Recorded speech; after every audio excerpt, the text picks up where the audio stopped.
Vamos a comenzar este acto de presentación del libro de Encarna Lemus, ella, sobre la residencia de señoritas. Como saben todos ustedes, el acto lo va a coordinar Montserrat Huguet, la profesora Montserrat Huguet, pero me van a permitir que diga unas pequeñas palabras para pagar una deuda que tengo contraída hace mucho tiempo, no solo con Encarna Lemus, sino con la historiografía andaluza, porque de los 80 y tantos a los 90 y tantos fui mucho yo por las distintas universidades andaluzas, iniciativa en principio de Sevilla, donde estaba Encarnación Lemus comenzando entonces su carrera, por la relación que tenía con Alfonso Lazo, con Rafael Sánchez Mantero, con José Manuel Macarro, pero también coincidió por esas casualidades que dan. Salí en 2 o 3 tribunales de oposiciones en Cádiz, en Málaga. Fui enlazando, digamos, estableciendo una fuerte amistad con bastantes de las personas de allí, que eran un número considerable, y realmente recuerdo aquellos años y el grupo de Sevilla, sobre todo, además de los más cercanos a mi edad y más veteranos, pues tanto María Sierra como Encarna, como María Antonia Peña, como María Parias, en fin, eran, digamos, un grupo de mujeres, ya que estamos en la residencia de señoritas, con una, digamos, intensidad, con un interés, con unas tesis sumamente atractivas e interesantes y verdaderamente que hacía todo el entorno cultural y académico de ese departamento pues francamente atractivo. Y tomada en su conjunto esa historiografía andaluza, está, por lo menos en el ámbito de contemporánea, detrás a través de los congresos que empezasteis a convocar de Historia de Andalucía, pero que derivaron en algún momento, enlazaron muy bien con la creación de la Asociación de Historia Contemporánea, cuya creo que primera gran reunión fue en Puerto de Santa María, y por tanto financiasteis, nos recibisteis y financiasteis todo aquello, y por tanto creo que es de justicia reconocer la labor que en esos departamentos hicieron al servicio, por lo menos, de la historia contemporánea, y por eso que me sea particularmente grato, Encarna, el que puedas estar hoy aquí recibiendo, digamos, presentando el libro. Y en nombre, por tanto, de la Fundación Ortega y Marañón, les agradezco a todos ustedes la presencia, que me satisface por Encarna y por la institución, el que hayan venido en un número tan elevado. Espero que repitan. La Fundación Ortega Marañón se ha renovado, como habrán visto, de una manera pues muy llamativa, y por tanto puede ser, siempre lo ha sido, pero tal vez ahora con instalaciones más modernas, pues un sitio muy grato para cualquiera que quiera estar en los ámbitos que se trabajan en esta institución.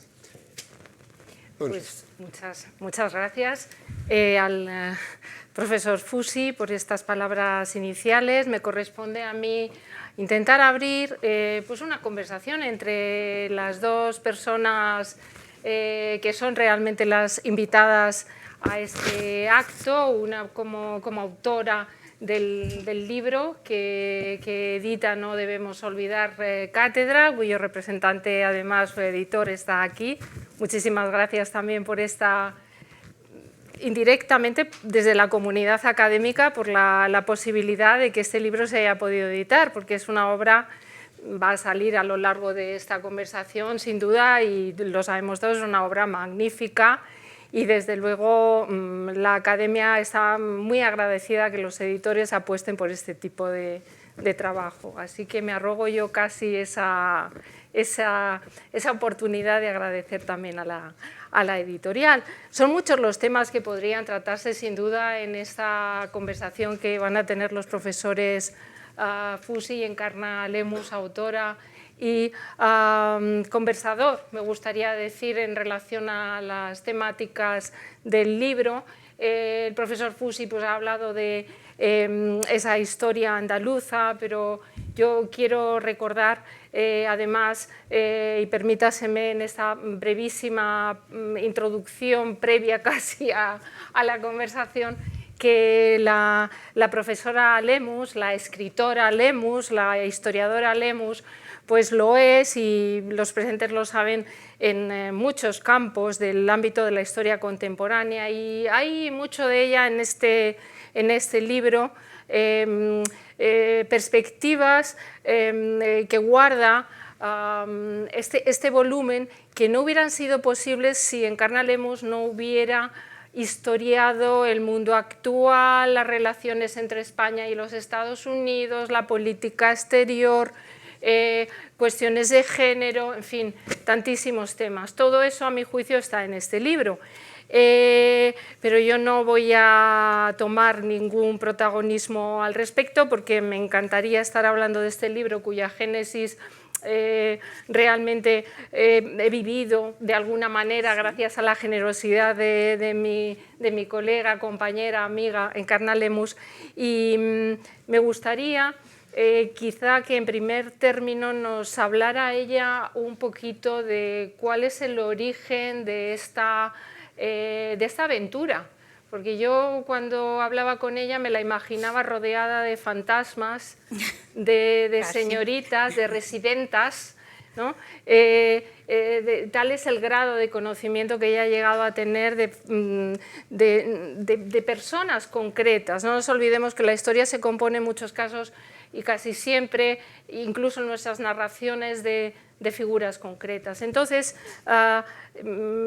Encarna, ¿nos puedes hablar un poquito del origen antes de pasar quizá a conversar sobre otras temáticas que podrían ser el sentido que aporta este episodio en nuestra historia a la modernidad de España, que quizás sería el siguiente tema para que el profesor Fusi y tú misma pudierais debatir?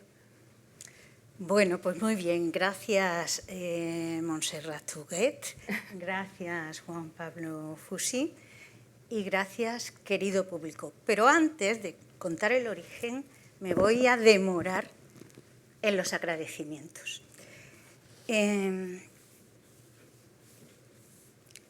Los clásicos, los griegos, tenían una costumbre muy bonita, que era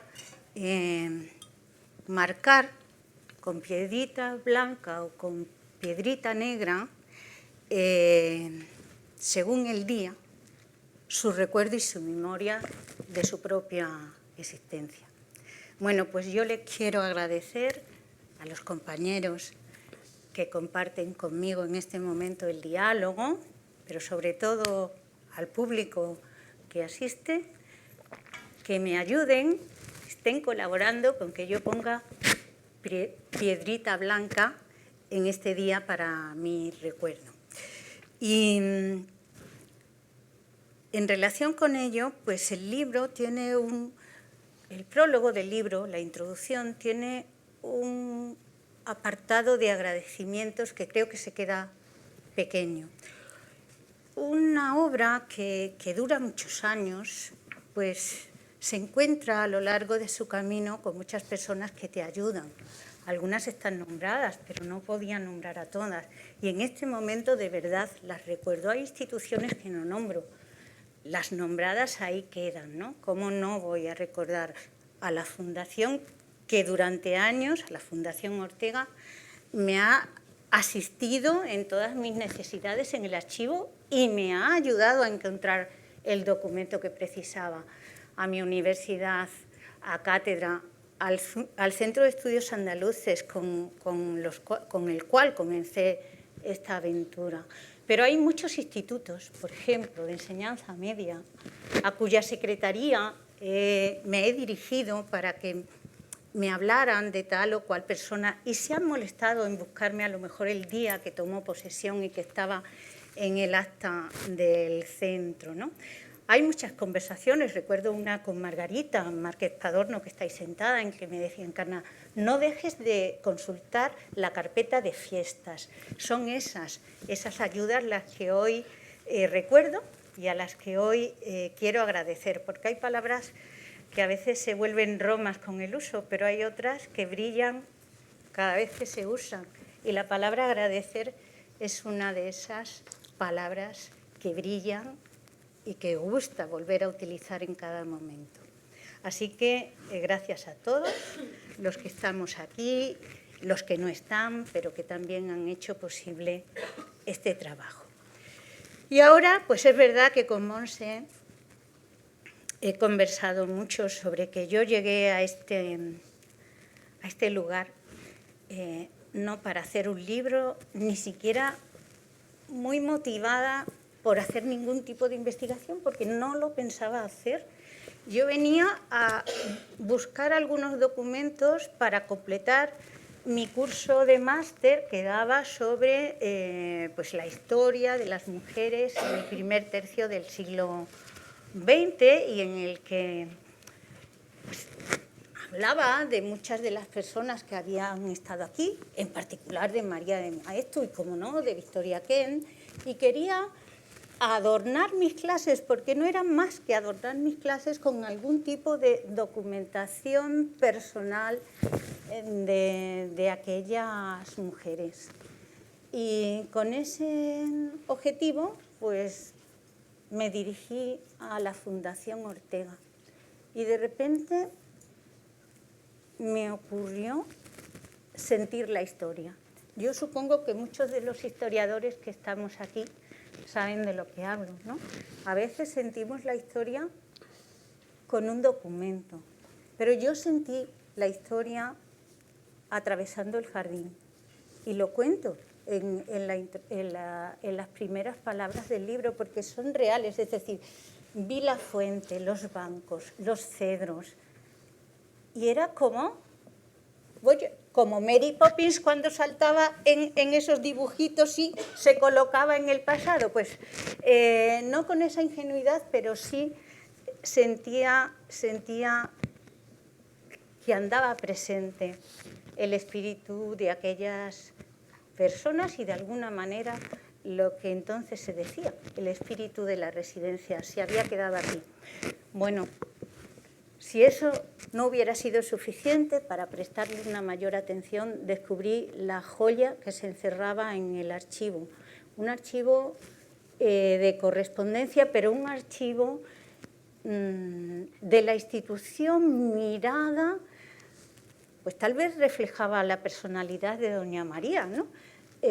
Miraba al detalle, los menús, los horarios, la distribución por alas, las peticiones para las telas de las cortinas. De alguna manera, eso que aprendíamos en historiografía de la microhistoria y así, bueno, que parece que lo lees y que ahí se queda, se ponía en movimiento, porque era encontrar los detalles para poder ver la institución, para poder ver las personas viviendo en la institución y para pensar sobre la historia de España, cómo se interrelacionaban lo que aquí pasaba y lo que pasaba en el conjunto de nuestro país. Y ese fue el origen, como que me aprisionó, porque yo no venía a hacer eso y además mi currículum iba en otro camino. Yo estaba trabajando y sigo en ello, la política exterior de España, y es verdad que había trabajado sobre historia de mujeres en dos campos que me siguen emocionando, que es la mujer en el exilio y la clandestinidad política y la represión sobre las mujeres. Esto de alguna manera era como el antecedente de lo que yo en otros momentos de mi vida y posteriores había trabajado, y tal vez pues encajaron ciertas piezas en mí y empecé a preocuparme por construir un puzzle de información mucho más extenso y mucho más detallado. Ese es el origen, un origen que me ha tenido presa del archivo 10 años. De hecho, esta mañana, como no, lo he pasado en el archivo religiosamente, volviendo a buscar información para poner pinceladas en cositas que todavía me bullían por la cabeza. Entonces, esos temas que más que buscar un tema, el tema le encuentra a uno, ¿no? Pero a los historiadores nos pasa siempre. Muchas Sí, y entonces, volviendo un poco a la temática, digamos, de fondo del libro, hay toda esa historia de búsqueda, de cambio histórico, de búsqueda de modernidad, de búsqueda de engarzar un grupo de personas que de alguna manera no son centrales en el relato histórico, de buscar cómo incorporarse a esa vida moderna, ¿no, profesor? Y, me llama la atención, por ejemplo, en el libro de Encarna Lemus, el protagonismo de las provincias, el protagonismo de esas chicas modernas de provincias. Yo no sé si esa temática es relevante o bueno, ¿cómo lo ves? yo no sé si es relevante o no, que sí lo es, pero digamos que además es muy pertinente a la propia evolución española. Voy a decir dos cosas en ese sentido. En primer lugar, o unas dos o tres, pero rápido, porque el gasto lo tiene que hacer Encarnación, a quien estamos honrando. Estoy cansada. Bueno, aparte de eso, yo confieso que no soy un experto, como pueden ustedes comprender, en historia de las mujeres, etc. Pero si me da tiempo al final, sí les haría alguna propuesta a los que se dedican a historia de las mujeres en relación con España. Pero volviendo a la pregunta, en primer lugar, la residencia de estudiantes, la residencia de señoritas se crea en 1915 dentro de un momento verdaderamente de un despertar de la cultura española extraordinario, que comenzará por los años 1890 y que se prolonga hasta la Guerra Civil. Ahí se producen una cantidad de acontecimientos que todos ustedes conocen, desde la Institución Libre de Enseñanza, la residencia de estudiantes, residencia de señoritas, la generación del 98, del 14 y del 27, la Universidad Internacional de Verano, bueno, muchísimas cosas que no son una golondrina que no hace verano. Aquí hay muchísima golondrina, muchísimas cosas. Tanto que hay un historiador alemán que yo suelo citar mucho y que recomiendo a todo el mundo que lo lea, de Historia de la Literatura Española, Curtius, que en 1949, y escribiendo sobre Ortega, dice que el despertar cultural de España desde 1898 es uno de los hechos más agradables de la historia europea.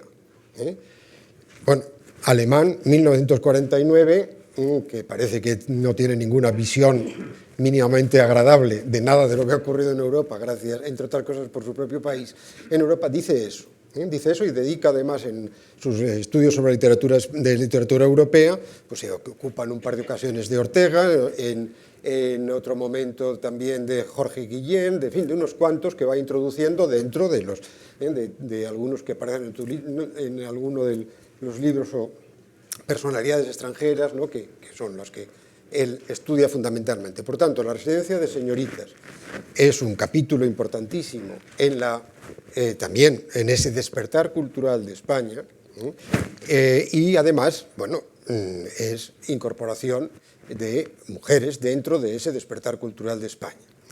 Además de las que aparecen en este libro, que son más mujeres que tendieron más a la vida profesional, médicos, abogados, profesoras de instituto, bibliotecarias, etcétera, etcétera, que tienen una labor que no son necesariamente o escritoras o pintoras o lo que fuese, que tienen una proyección social mayor, pero eso es lo que le da probablemente verdadera relevancia a esto. No es la excepcionalidad de la mujer creadora, sino ya en la mujer universitaria, etcétera, y efectivamente de provincias.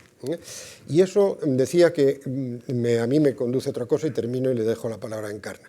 Ya que estamos en la Fundación Ortega, escribe que el hombre medio en el año 29 o 30 por ahí, que el hombre medio está en provincias. Y en la redención de las provincias, que es como la segunda parte de la rebelión de España invertebrada, termina en las provincias en pie.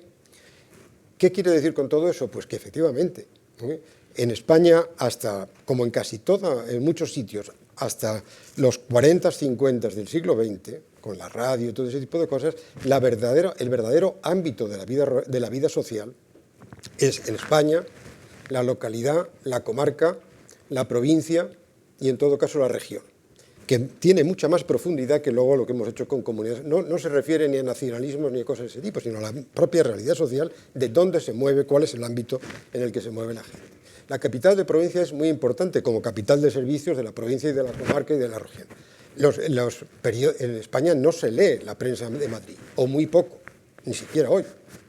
Ni siquiera hoy, que se lee siempre el periódico de la capital de provincia y en todo caso algún periódico nacional, que no les voy a hacer propaganda, hacia las 11:30 o 12, una minoría. Pero uno se alimenta con el Norte de Castilla, con el Diario Vasco de San Sebastián, con el periódico local, el ABC de Sevilla o el que sea, o el Sur de Málaga, etcétera, etcétera. Y eso era así también. Por tanto, la mujer media también está en provincias. En la época, en los años de 1900 en adelante, por lo menos hasta los 30 o por ahí. Y me gusta mucho que en el libro hayas titulado Las modernas de provincias. Primero, es verdad que en la residencia de estudiantes hay más mujeres de provincias que de Madrid, pero yo no sé si vuestra madre llegó a ser Esther, no, porque vivía en casa, lógicamente. No, pero en fin, alguna a lo mejor de Madrid pues se trasladó por un poquito más de autonomía con respecto al entorno familiar, pudo, pues no lo sé, pero lo normal es que todas fueran de provincias. Y eso tiene un gran valor que enlaza con lo que acabo de decir y por tanto hay una modernidad también femenina en las provincias, las primeras mujeres en una proporción muchísimo más de lo que podamos encontrar en el siglo XIX sin punto de comparación. Y por tanto esto ya es un hecho social significativo que conocemos muchísimo mejor en esta especie de biografía colectiva, eso lo dejo luego para luego, que ha hecho Encarna Lemus con su libro. Yo quería completar, escuchando lo que estaba diciendo el profesor Fusi, porque, claro, las cosas no ocurren porque sí, los procesos no ocurren porque sí. Entonces, esta fase de modernización cultural, social de España que incorpora a la mujer está relacionada desde el punto de vista de la óptica de la mujer que aquí nos ocupa con el avance de las oleadas de feminismo. A veces pensamos que España era otra cosa, pero se va comprobando pues que España no era otra cosa, era una repercusión. En España repercutía lo que ocurría en el conjunto del mundo occidental con el que habitualmente nos relacionamos, en Estados Unidos, el sufragismo del mundo anglosajón y la famosa Rive Gauche, que es la que está detrás de las modernas, ¿no?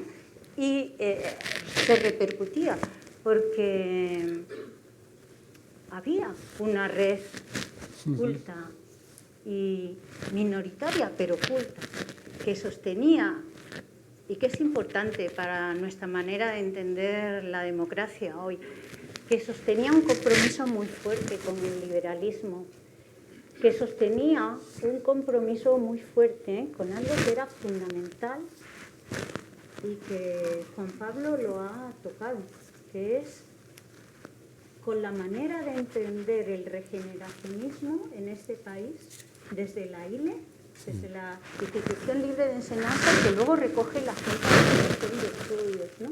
Y es que la regeneración del país y la modernidad de la sociedad pasaba ya en este primer tercio de siglo por la incorporación de la mujer a la vida social. Y eso era lo que estaba pasando en Europa, y eso era lo que había pasado en Estados Unidos, y eso es lo que pasa de una manera muy rápida, porque eso sí que es diferente, ¿no?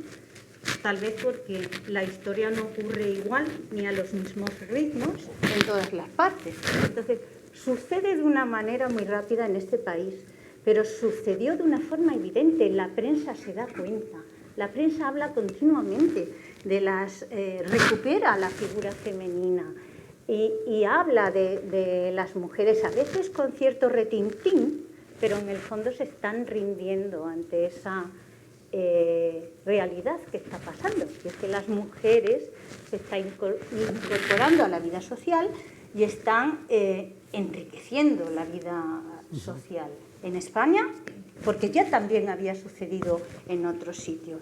y la prensa está ahí, hace a veces de altavoz. Es muy bonito ver los artículos de la residencia, sobre la residencia, perdón, cómo van cambiando con el tiempo, cómo se ocupan de qué estudian las chicas y empiezan a decir, bueno, es que hay chicas que estudian, estudiantas, ¿no?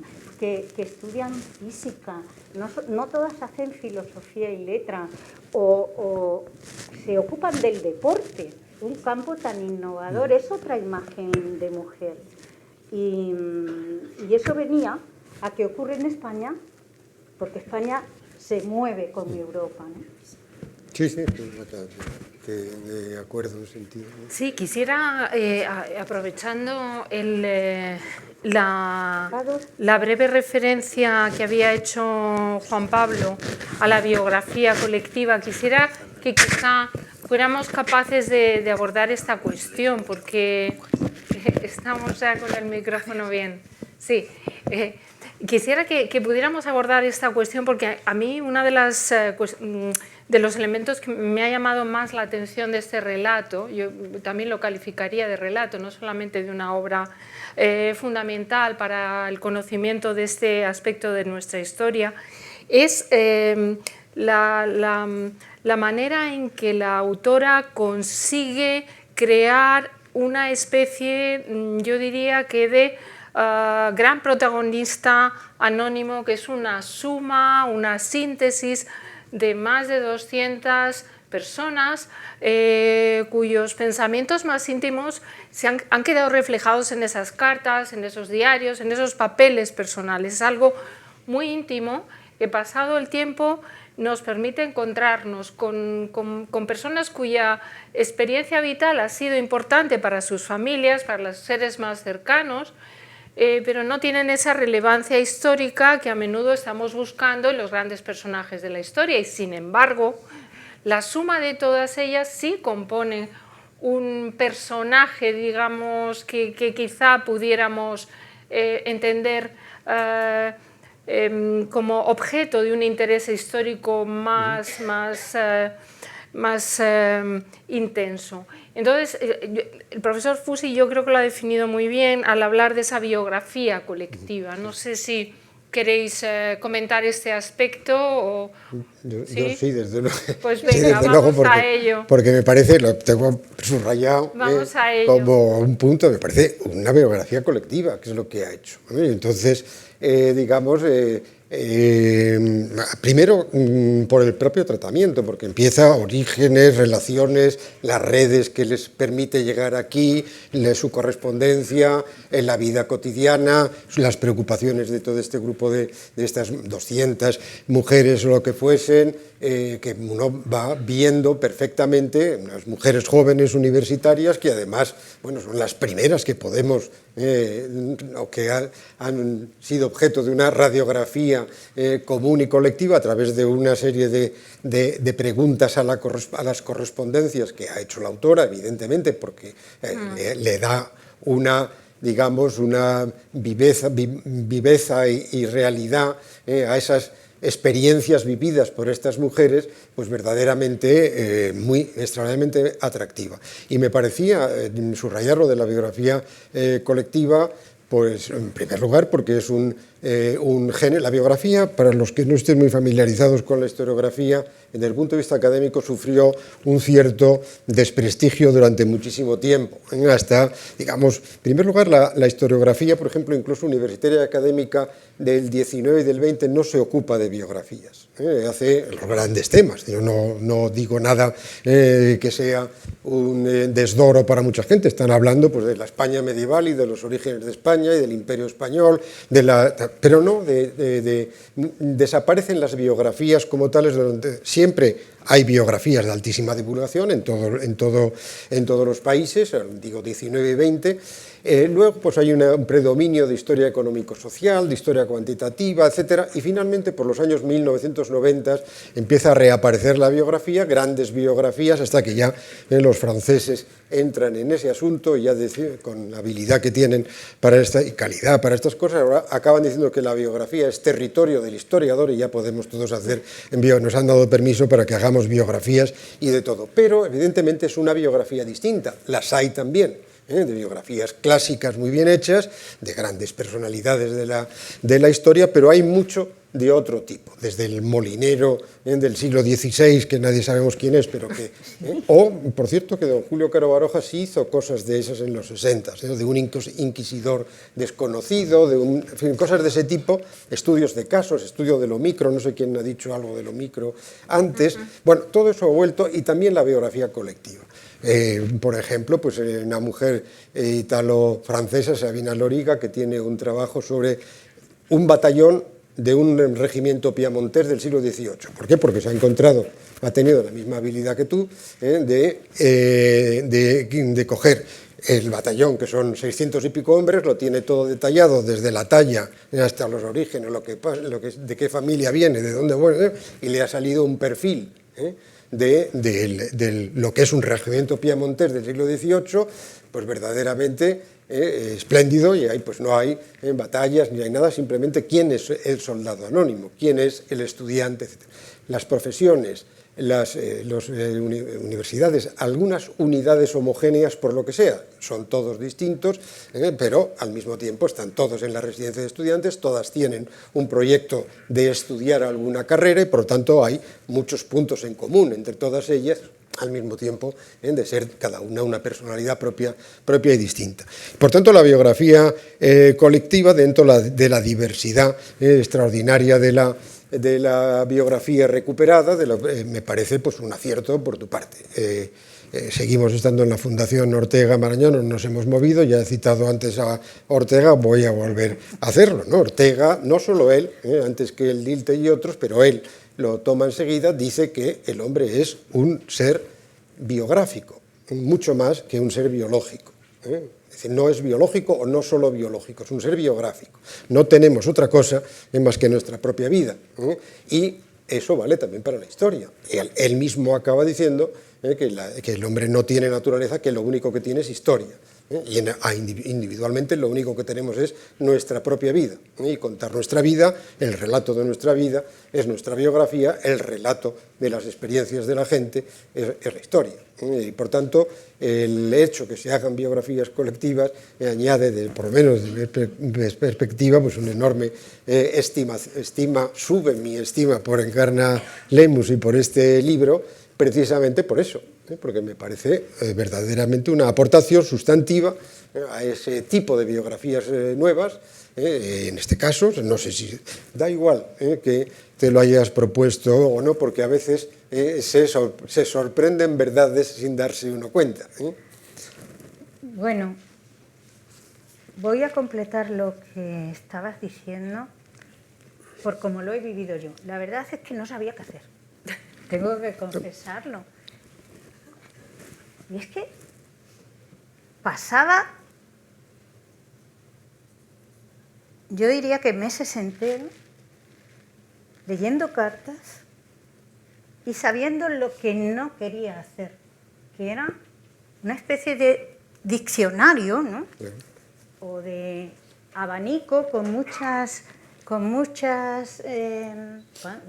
lo que se nos rompe en los abanicos, ¿cómo es? Con muchas varillas, pero que fuera una suma de partes. Y no sabía cómo convertir una suma de partes en algo que tuviera alma propia, no sé cómo explicarlo. Y le daba vueltas. Pero tal vez el hilo que me llevó al otro a comprender que había que hacerlo no por personas, sino por conjunto de vivencias, fueron los padres. Para mí, los padres han sido un gran descubrimiento. Y entonces solo me planteé, dije, bueno, como no sabes lo que hacer, pues escribe de los padres y ya veremos, ¿no? Yo a mis estudiantes, cuando están haciendo el TFM, el TFG, la tesis, y me van allí, porque he leído esto, he leído lo otro, aquí está la documentación, digo, bueno, hay que empezar a escribir, que yo sé que da mucho miedo, porque a mí me da miedo todavía cuando ya llega el momento de escribir, ¿no? Digo, hay que empezar por lo que a uno le apetece. Así le pierdes miedo a las cosas y los temas empiezan a rodar. Entonces, así hice, dije, ¿a ti qué te ha llamado la atención? ¿Los padres? Pues vamos a hablar de los padres y a olvidarnos del resto. Y ya fue como un ir rodando los padres, el sufrimiento por la muerte, que he de decir que lo rehice, como explico, totalmente, cuando estaba encerrada, como todos, en la etapa de la enfermedad del coronavirus, porque entonces casi no tenía que ser historiadora, tenía que observar el presente para entender el miedo con el dolor y la muerte, ¿no? Y así se fueron desenvolviendo los temas. A veces uno me llevaba al otro y yo no tenía estructura, cosa que nunca me ha ocurrido, porque yo empiezo a escribir con una estructura, al menos sé que la voy a cambiar, pero sé qué es lo que quiero decir. Y aquí no, es decir, un capítulo me llevaba a hablar del otro y además ni siquiera tenía un archivo Excel o algo así para apuntar las ideas. Lo que tenía, y que tampoco me había ocurrido nunca, era como una memoria afectiva por los temas. Recordaba qué carta hablaba a lo mejor de que necesitaba trabajar porque ella ya no quería seguir, de que fulanita necesitaba trabajar porque ella ya no quería seguir grabando a la familia y recordaba que otra y otra y otra también hablaban de eso. Entonces componía ese capítulo de que en esta vida, aunque a las señoras nos digan que no debemos hablar de dinero, pues es que el dinero existe. Entonces se iban componiendo los temas uno al lado del otro, llevándome cada tema, y al final tenía mucho interés en que cuando habláramos de una de las estudiantes cualquiera, pudiéramos recordar simultáneamente las que vivían en una situación parecida o, por el contrario, las que habían tenido una experiencia muy distinta a esa que entonces estábamos tratando. Tampoco quería liar al lector, ¿no?, hablando de todo simultáneamente, pero sí que hubiera como una red de hilos que sostenían luego el dibujo final, ¿no? Y me esforzaba. Y cuando citaba demasiado, limpiaba para que la red quedara debajo un poco presente. A veces la metodología es muy evidente, pero no la he querido ocultar. Me ha parecido que cuando me confundía con una carta, a veces lo decía, esta carta la leí mal, esta carta la interpreté mal, hay que interpretarla o ahora la interpreto de esta otra manera. Dejo ver mucho la metodología porque he de confesar que yo no he tenido nunca a los historiadores y a mis colegas presente cuando escribía. No, es muy bien. No, yo he escrito todo el tiempo a mis estudiantes. Ajá. Todo el tiempo les he escrito a mis estudiantes. Les he escrito a dos niveles. Les he escrito para enseñarles lo difícil que nos ha sido llegar hasta ahora y que no lo olviden. Y les he escrito también para enseñarles que todo lo que se quiere conseguir hay que perseguirlo con mucho esfuerzo, porque nada nos viene dado, ¿eh? Y que hay que empeñarse. Pero también a mis estudiantes de doctorado, para que vean que el historiador y el documento tienen que tener siempre una relación muy interactiva, ¿no? Que los documentos no se pueden leer una vez, que hay que releerlos, que hay que ponerlos en conexión con tus lecturas, que además, si no encajan ahí, no hay que forzar que encajen. Hay que esperar a que tu inconsciente o esa otra parte de pensamiento que siempre te activa, aunque tú estés descansando, te diga dónde tiene que ir ese documento en concreto. El documento te guía, pero hay que ser interactivo continuamente con él.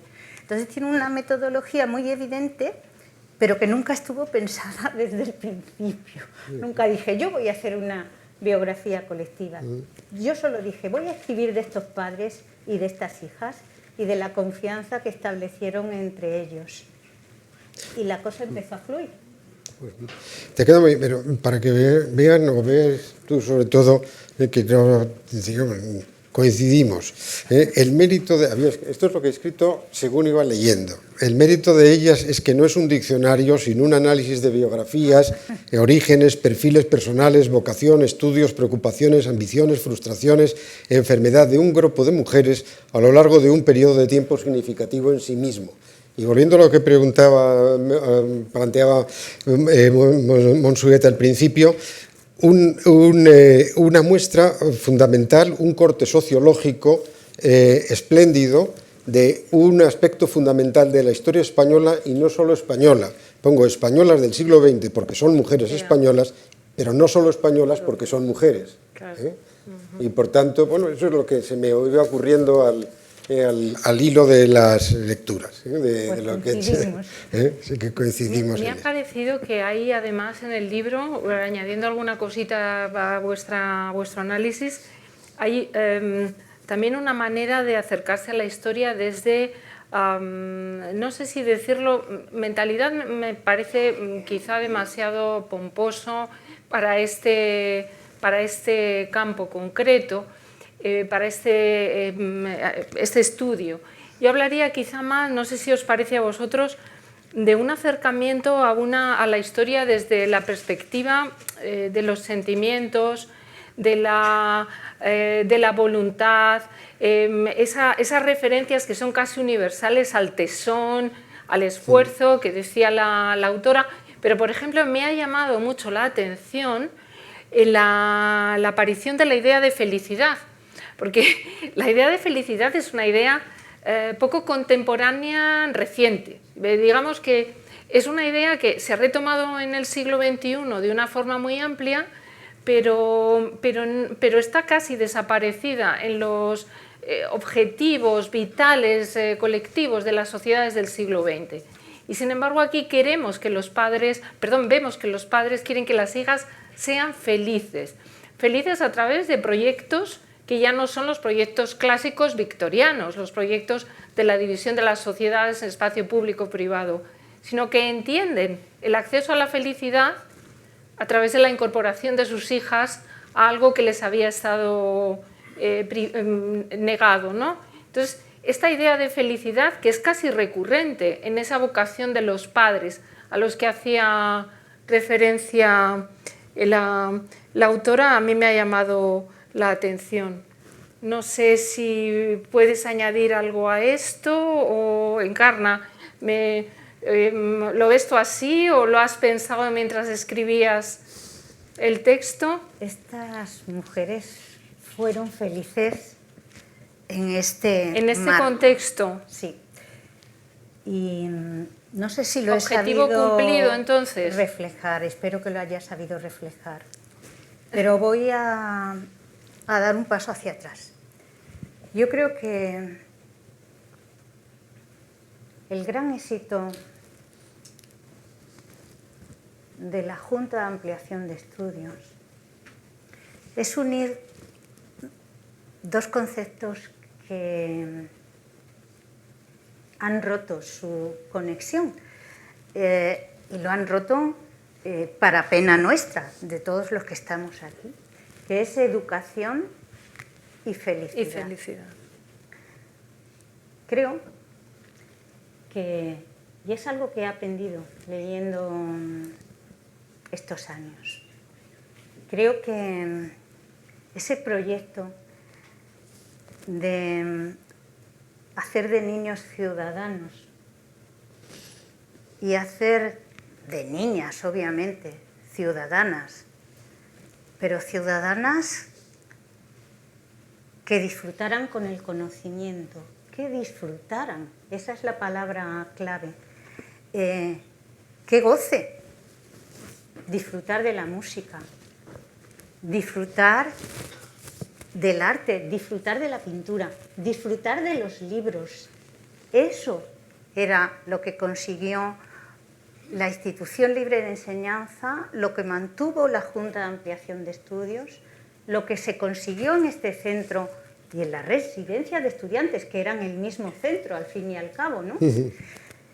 Y lo que se consiguió en otro centro que también se ha estudiado mucho porque se ha conmemorado su centenario, que es el Instituto Escuela. Eran centros de gente feliz. Educación y esfuerzo no tienen que ir reñidos en nuestro proceso cultural con la felicidad.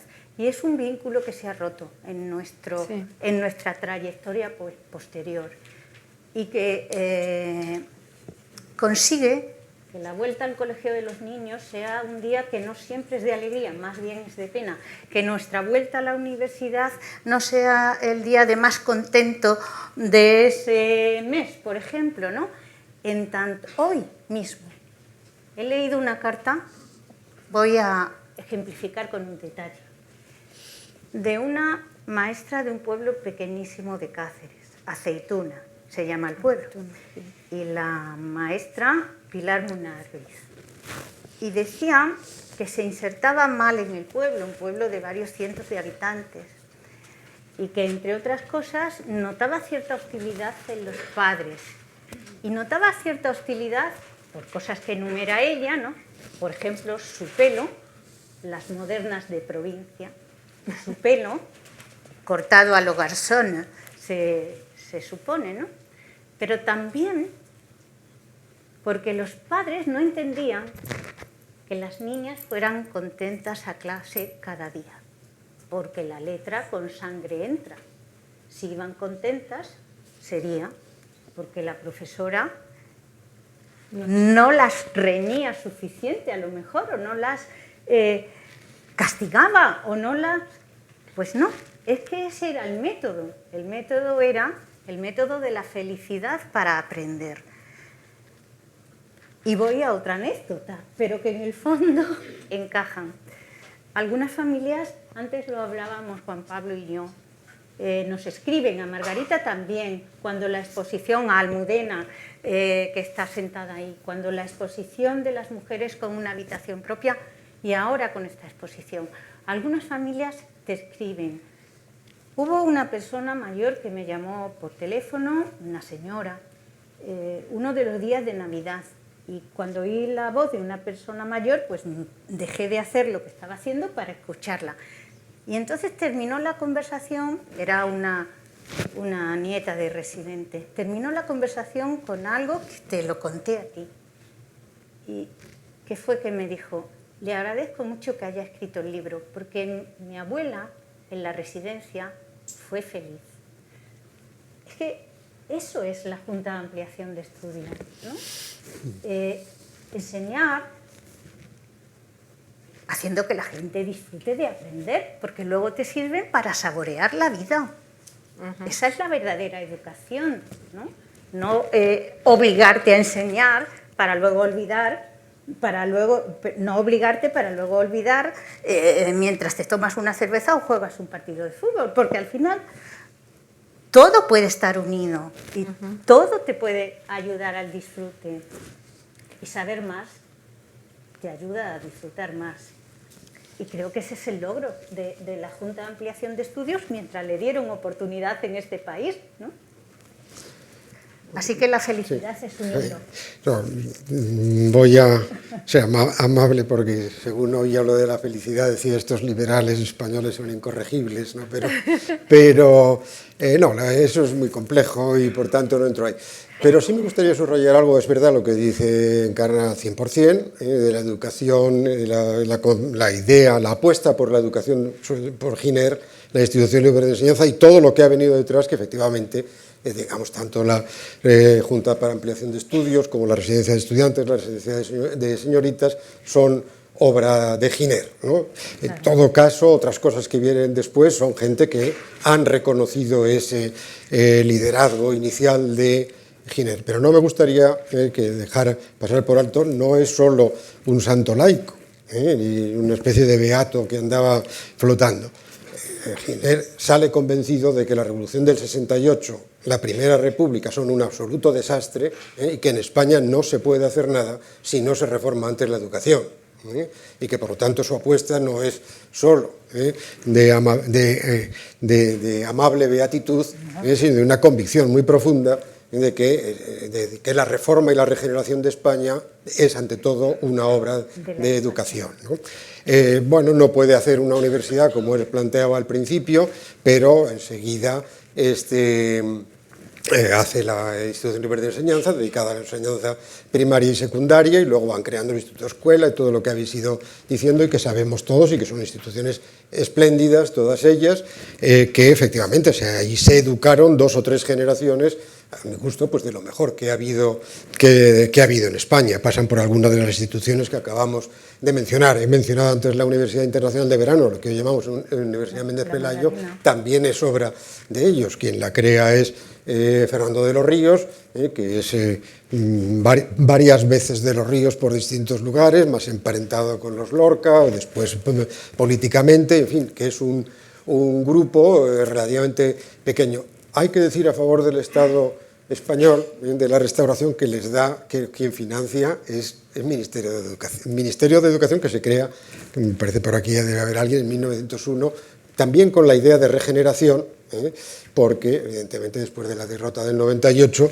parece que hay que entrar en serio a reformar España, y crean el Ministerio de Educación, que estaba antes subsumido en Fomento, y bueno, pues por lo menos darle visibilidad como proyecto político a la idea de educación. Pero, vamos, quería simplemente subrayar esto, ¿no? Lo de Giner, porque efectivamente bueno, España ha tenido una historia parecida a la de Europa, y como la de Europa, tremendamente complicada. En el 19 y el 20, que yo recuerde, el único que se suele decir que ha tenido evolución tranquila, por lo menos que no ha habido cambios constitucionales, golpes de Estado, repúblicas, monarquías, es Gran Bretaña. Y estuvo en guerra todos y cada uno de los días del imperio, todos. No hubo un solo día sin que no tuviera, será en el interior de Sudán o lo que fuese, pero el único que tiene una evolución institucional que no se altera nada son ellos. Todos los demás, Francia es una pesadilla el 19, Italia, Alemania, España, Portugal, es exactamente igual que nosotros, la Europa del Este, pues, en fin, bueno, los nórdicos, no, tampoco ataban los perros con longaniza en los países bálticos, que hay siervos de la gleba hasta después de la Primera Guerra Mundial, y que tenían, para emigrar a América, tenían que pagar una cantidad al ayuntamiento para poder liberarse de la tierra y todo ese tipo de cosas. Sí. Yo casi, bueno, estamos ya muy cerquita de ese tiempo que nos hemos dado para compartir esta charla, pero creo que no podemos cerrarla sin duda sin la referencia a María de Maeztu, que se nos ha quedado, se nos ha ido quedando ahí, persona controvertida, persona con perfiles diversos, gestora, activista cultural, activista, en fin. Activista feminista. ¿Cómo la veis? No, tú, Carlos, bueno, porque pues yo digo luego algo.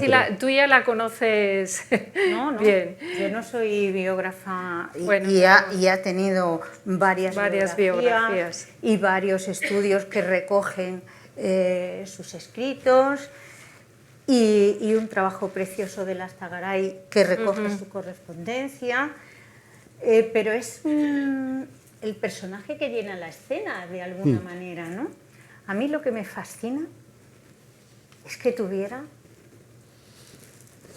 a lo mejor es que yo me canso mucho últimamente, ¿no? Pero es que era inagotable. Hay personas así. Capacidad de atender con la misma de prestarle la misma atención a los metros de tela que se necesitan para renovar las colchas este verano, que al diseño de la asignatura de pedagogía que vamos a empezar a impartir, o que el conjunto de la programación cultural que vamos a hacer complementando la residencia de estudiantes, o que creo que era fundamental, dedicarse a responder carta por carta la múltiple solicitud de información sobre sus hijas que llegaba cada día en el correo. ¿Cómo se hace?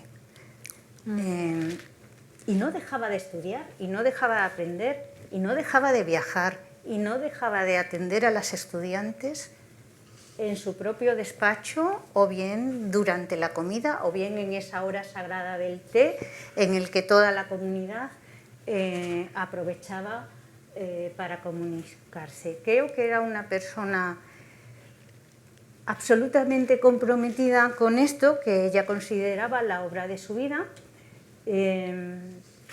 y que tiene una personalidad controvertida. Y es verdad que va evolucionando a ojos vistas, que si la influencia de su hermano Ramiro, que si su propio compromiso con la dictadura y con la asamblea durante la dictadura de Primo de Rivera. Pero esta institución fue una burbuja de tolerancia incluso durante la República.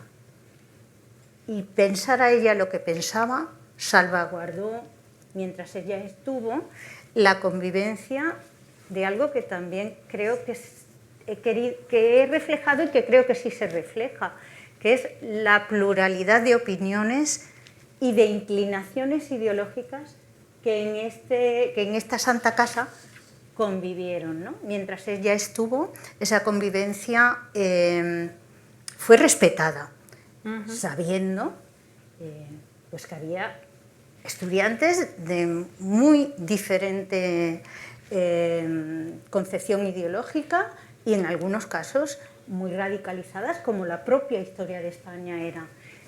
Pero María de Maeztu, que tenía su forma propia de pensar y que nunca lo ocultaba, salvaguardó en todo momento la tolerancia ideológica y la laicidad que se vivía en el centro, aunque ella saliera a misa todas las mañanas, a la misa de 8, con las estudiantes que le querían acompañar.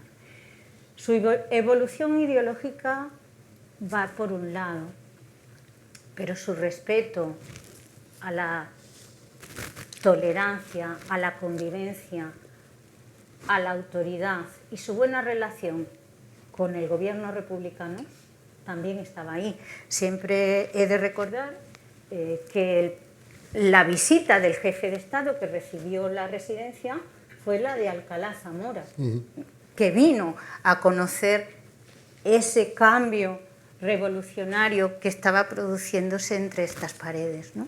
Creo que ella fue, evidentemente, la gran artífice, aunque muchas veces digo que tenía una virtud de la que se habla muy poco, y es que delegaba mucho.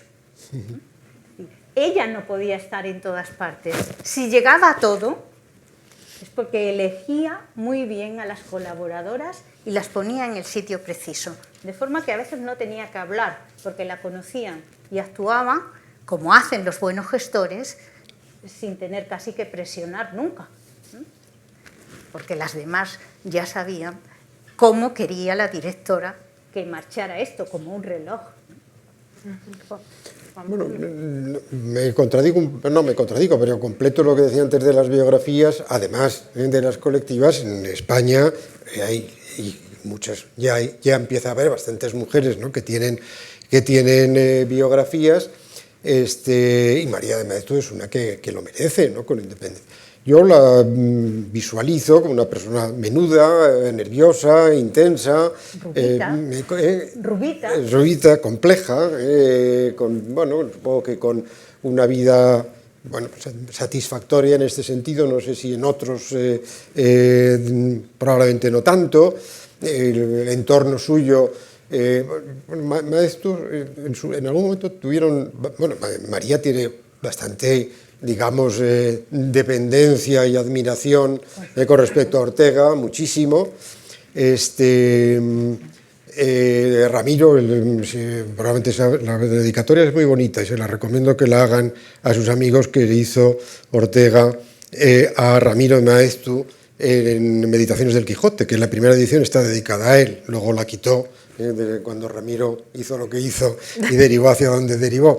Pero le dice a Ramiro de Maeztu con un abrazo fraternal, que a mí me parece pues, una dedicatoria bien bonita, sencilla, corta y muy expresiva. Luego, evidentemente, las relaciones fueron muy distantes, no solo ni preferentemente por razones políticas, sino bueno, pues cada uno sigue su trayectoria propia y distinta. Ramiro no era una persona particularmente abierta, cordial, etc. Bueno, los Maeztu tienen interés, y el hermano también, el pintor Gustavo de Maeztu, que hay un museo, seguramente lo han visto en Estella, donde está el cuadro del retrato de su hermana de María, que era un bohemio que se bebió todo el Atlántico, traducido en alcohol, en fin, de todo, y que tiene una vida en Bilbao a principios de siglo, efectivamente, verdaderamente explosiva y escandalosa, y participa en una serie de revistas de poca duración, pero todas a cual más retadora y provocadora. Es un tipo muy divertido. Digo que María, como que ya las tiene, algunas biografías, luego hay dentro de ese mundo, de esta irrupción de las mujeres, no exageremos, pero ya no es Concepción Arenal, Rosalía de Castro, 4 o 5, Emilia Pardo, por cierto, que bueno, hablando de lo que decías tú al principio, de que hay una conexión, doña Emilia crea la Biblioteca de la Mujer en 1892, salen no sé cuántos volúmenes, hasta 1919 o 20 por ahí, ¿no? Una colección de libros expresamente pensados de autoras o dirigidos o pensados para la mujer, además con intención también política, en el caso de la Pardo Bazán, que bueno, era feminista y sufragista y de todo, ¿no? Todo lo que pudiera acompañar digamos, la defensa de la condición femenina en todos los órdenes. En el 20, en estas generaciones, seguimos utilizando, esa es una incitación que yo os quería hacer a los que dedicáis a la historia de la mujer. A mí no me acaba de satisfacer nada que se repitan para las mujeres las mismas generaciones que para los hombres, ¿no? Bueno, es verdad, la generación del 14, pero ya que esto se creó en la residencia de señoritas en el 15, podríamos hablar de generación del 15, para mujeres o algo así. Pero digo que un cierto esfuerzo de buscar unas fechas representativas y singulares, ¿no? Ya que he dicho, pues a lo mejor la generación del 92, porque aparece en la Biblioteca de la Mujer y así sucesivamente podríamos ir pensando, ¿no? Luego en algunos casos, por ejemplo, pues bajo el franquismo, que la ley esta jurídica que le devuelve la condición jurídica plenamente a la mujer es de abril del 56 y ahí están pues Mercedes Fórmica y María Tello, etcétera, pues bueno, pues hay también algo de un movimiento generacional nuevo o lo que fuese, me da lo mismo. Hay una serie a principios de siglo, digamos, sobre todo del 14 a la Guerra Civil, tanto en el ámbito político, que todos conocemos los nombres y han salido algunos, de Kent, Victoria Kent, Campoamor, Federica Montseny, Ibarruri, Pilar Primo de Rivera, quienes queramos poner, que hay bastantes mujeres, algunas diputadas. Es verdad que también ya hay 2 o 3, entre otros María, en la dictadura de Primo de Rivera, en la Asamblea, y por cierto que votan las mujeres en el plebiscito que convoca Primo de Rivera. No había todavía el derecho de voto de la mujer, pero hay un plebiscito y votan las mujeres masivamente, en los ayuntamientos. Por tanto, eso conviene decirlo, porque siempre decimos la República, en el año 31, artículo 36, anticipa el voto a la mujer, y la ley electoral inmediatamente después pues ya reconoce el voto a la mujer. Pero hay muchas ahí, ya singularizadas, que hay todas, varias de ellas, pongamos una veintena larga, de personas que merecen biografía, indudablemente, y María sin duda lo tiene. Por tanto, eso quiere decir que además de la labor callada, humilde y el grupo colectivo que se ha trabajado, que son personas, es decir, que no son anónimas en absoluto, tienen sus vidas y sus nombres y apellidos, únicamente que desembocan en trabajos y en profesiones que bueno, no son recogidas en general pues por la vida política o la vida literaria, la vida artística, que normalmente pues singulariza la personalidad, ¿no? Casi inevitablemente. Y por tanto, pues María es una personalidad sumamente interesante en la vida del siglo XX español, indudablemente. Pues muchas gracias. Yo creo